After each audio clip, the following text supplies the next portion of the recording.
After a chaotic track and field season in California, where a trans student took first place in the high jump and triple jump, female athletes are taking a stand, rallying at sports league meetings to protest the state's laws allowing biological males to compete in girls' sports. I lost my varsity cross-country spot this season to a boy. Title IX exists to protect girls' sports, not push us aside. We should have to come home crying to our parents because we're uncomfortable or upset about the fact that we have a boy on our girls' team. The watchful eyes of the transgender athlete has robbed us of our dignity. It has brought myself to tears, and others have resorted to changing in their cars. Our basic female rights are slowly being demolished.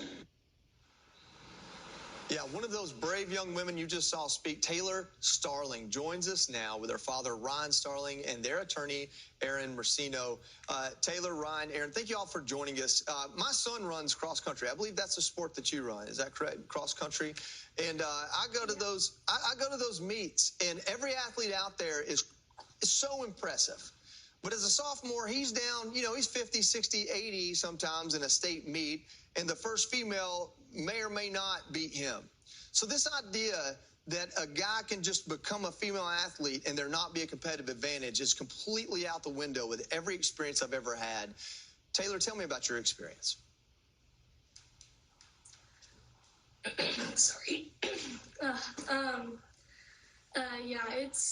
It was so good because I spoke at the CIF meeting yesterday. It was so great seeing all the women there and how they were standing up, just like I did when I lost my spot on my team, and then I wore my shirt to my practice and was called a Nazi by my athletic director. So it's just great to see how many more women are standing up for this issue, because no one deserves to go through what I have been through. Ryan, I know this is tough. We're looking for silver linings sometimes. I've got a 6-year-old girl, and I know what it's like to feel like you're there to protect and provide and defend your daughter. But you have to be pretty proud, probably as proud as if she had won a state meet herself, to see her stand up and have the courage to tell the world what's right.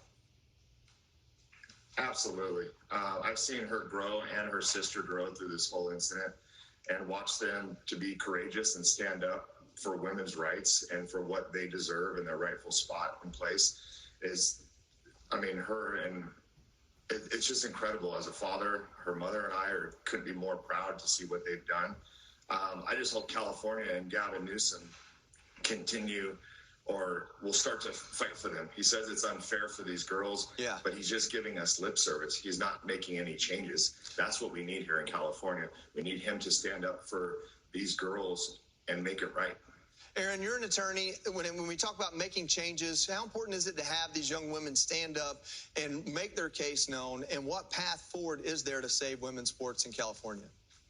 It is so critically important. So Taylor really is a hero. All of the adults and the leadership has failed her.